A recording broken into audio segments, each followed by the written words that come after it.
ሰባተኛው ሀገራዊ እና ክልላዊ ምርጫ በዚህ ዓመት ግንቦት 24 ቀን ይካሄዳል። ይህ ምርጫ ሰላማዊ፣ ዲሞክራሲያዊና በህዝብ ዘንድ ታማኝነትን ያተረፈ ምርጫ መካሄድ መቻል አለበት። ምርጫው ሲካሄድ ሰላም መኖር መቻል አለበት። የኛ ተቋም ሚና ህግና ስርዓትን ማስከበር ነው። ህግና ስርዓትን ስናስከብር ደግሞ የምርጫውን ሰላማዊነት መጠበቅ ነው። የምርጫውን ሰላማዊነት መጠበቅ ማለት የምርጫ ቁሳቁሱን የመራጩን ህዝብ በተመሳሳይ መንገድ እጩዎችን የምርጫ አስፈጻሚዎችን ሰላምና ደህንነት የመጠበቅ ኃላፊነት አለብን። ይህንን ከፌደራልና ከክልሉ የጸጥታ ኃይል ጋር በመተባበር የምርጫ ህጉን የምርጫ ቦርድ በሚያወጣው መመሪያ መሰረት ወይም ደግሞ የምርጫ ህጉን መሰረት በማድረግ የምርጫውን ሰላማዊነት ከምን ጊዜውም በላይ እየጠበቅን ያለን፣ ቀጣይ ማጠናክረን እንቀጥላለን።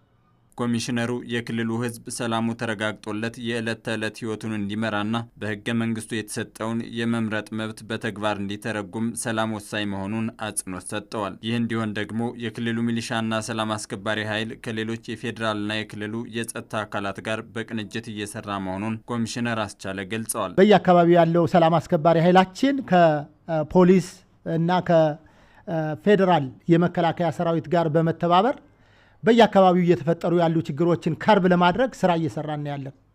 በአሁኑ ሰዓት በብዙ የክልላችን ዞኖች ሰላማቸው ወይም ደግሞ ዘላቂ ሰላም እንዲኖር ስራ እየሰራን ያለን። በዚህም አሁን ባለው ነባራዊ ሁኔታ አንጻራዊ ሰላም አለ ብሎ መውሰድ ይቻላል በብዙ አካባቢዎች ላይ። በዚህ የተነሳም ህዝቡ አሁን ባለው ነባራዊ ሁኔታ ከጊዜ ወደ ጊዜ በተረጋጋ መንገድ ስራውን እየሰራ ያለበት ሁኔታ አለ። ይሁን እንጂ አሁንም አንዳንድ አካባቢዎች ላይ እየተፈጠረ ያለው የጸጥታ ችግር ደግሞ ችላ ሊባል የሚገባው ጉዳይ አይደለም። ይህንን ለመቅረፍም የኛ የጸጥታ ተቋማት ከፌዴራል የጸጥታ ተቋማት ጋር በመተባበር ከምን ጊዜውም በላይ ስራ እየሰራን ያለን።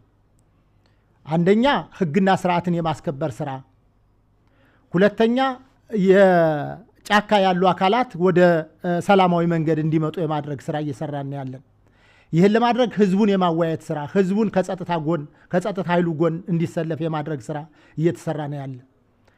ይህን በማድረጋችንም አሁን ባለው ነባራዊ ሁኔታ አንጻራዊ ሰላም የመጣበት ሁኔታ አለ። ይህን ሰላም በዘላቂነት ለማስቀጠል ስራ እየተሰራ ያለበት ሁኔታ አለ። ይህን ነገም ተነጎዳም አጠናክረን እንቀጥላለን ብለን ነው የምናስበው።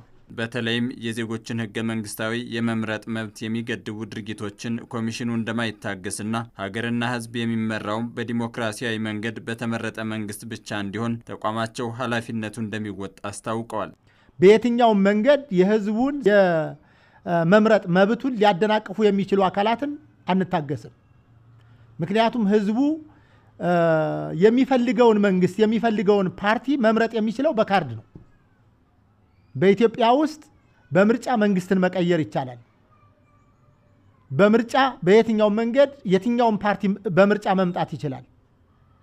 በኢትዮጵያ ውስጥ መጣል የማይቻለው በኃይል ወይ ደግሞ በአመጽ ወይ በግርግር መንግስትን መቀየር አይቻልም። ስለዚህ መቀየር የሚቻለው በምርጫ ነውና የምርጫውን ሰላማዊነት ከመጠበቅ አኳያ በእኛ ላይ ኃላፊነትም ስላለብን እንደ አንድ ተልዕኮ ይዘን እየሰራን ያለን ስለሆነ የምርጫውን ሰላማዊነት ከመጠበቅ አኳያ ኃላፊነታችንን በብቃት እንወጣለን ብለን ነው የምናስበው።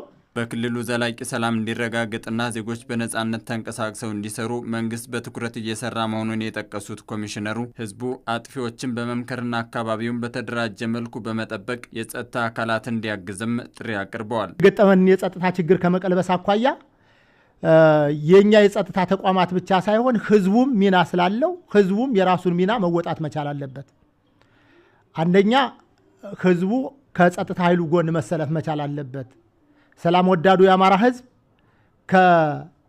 ከአካባቢው የሚሊሻና ሰላም አስከባሪ ብሎም ከፌዴራልና የክልሉ የጸጥታ ኃይል ጋር በመተባበር የክልሉን ሰላም ከምንጊዜውም በላይ መጠበቅ መቻል ስላለበት ባለቤት ሆኖ መስራት አለበት ብለን እናስባለን።